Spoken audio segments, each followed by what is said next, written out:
ഇടുക്കി മുള്ളരിങ്ങാട് ചുള്ളിക്കണ്ടത്ത് കാട്ടാന ആക്രമണത്തിൽ വീട് തകർന്നു. മുള്ളരിങ്ങാട് ജോണിയുടെ വീടാണ് പൂർണ്ണമായും തകർന്നത്.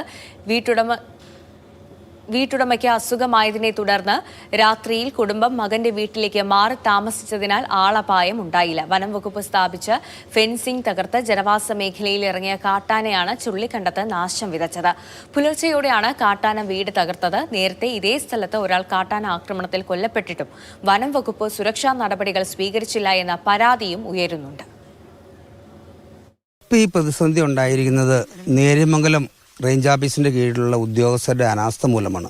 കൺട്രോൾഡ് ബേണിംഗ് എന്ന പേരിൽ ഒരു കൺട്രോളുമില്ലാണ്ട് തീയിട്ട് ഭീകര അന്തരീക്ഷം സൃഷ്ടിച്ച് ആന പാനിക്കായി.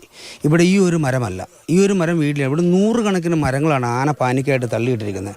ആ തീയിൽ ഭയന്നാണ് ഈ ഫെൻസിങ് പൊട്ടിച്ച് ഒരു ആന ഇപ്പുറം കിടന്നിരിക്കുന്നത്. ഇവരിപ്പോൾ ശാശ്വതമായിട്ട് ഈ ആനനെ ഓടിച്ച് കാഞ്ഞിരവേലി കിടത്തി അപ്പുറം വിടാമെന്നൊരു ഉറപ്പാണ് തന്നിരിക്കുന്നത്. രേഖാമൂലം തരാമെന്ന് DFO പറഞ്ഞിട്ടുണ്ട്.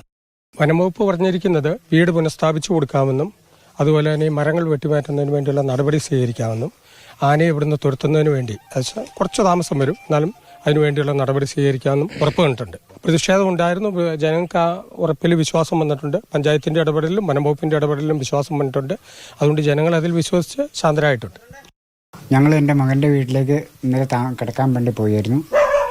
ഒച്ച കെട്ടാരണം പിന്നെ ഇങ്ങോട്ട് എണിച്ച് വന്നത് ഞാൻ നേരം വെളുത്താ പോന്നെ. ഒച്ച കെട്ടിക്കൊണ്ട് വരേണ്ട ആനയാന്ന് തോന്നുന്നതെന്ന് ഒരു കൂട്ടുകാരൻ വിളിച്ചു പറഞ്ഞ് സൗണ്ട് കേട്ടുണ്ട്.